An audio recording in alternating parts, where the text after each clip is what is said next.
তা বাবা, তুমি কি কাজ করো? কাজ নয় আন্টি, আমি ব্যবসা করি। ব্যবসা করো? তা কি ব্যবসা করো বাবা? আন্টি, আমার দুটো ছাগলের ফ্যাক্টরি আছে, আমি ছাগলের ব্যবসা করি। ও আচ্ছা বাবা, আমরা তো খুব গরিব মানুষ, তুমি আমার মেয়েকে বিয়ে করতে রাজি হবে তো? আরে এসব কি বলছেন আঙ্কেল, আমি তো অলরেডি রাজি হয়েই গেছি।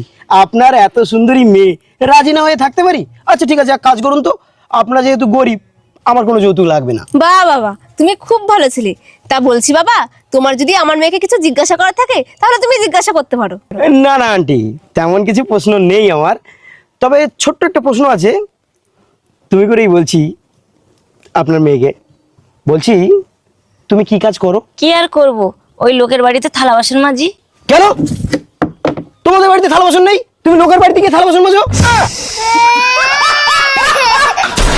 শালা, গরিব আমি অনেক দেখেছি, তোমাদের মতো নচ্ছর গরিব আমি দেখিনি। শালা বাড়িতে থালা বাসন পর্যন্ত নেই, মাটিতে ভাত জ্বালা খাও।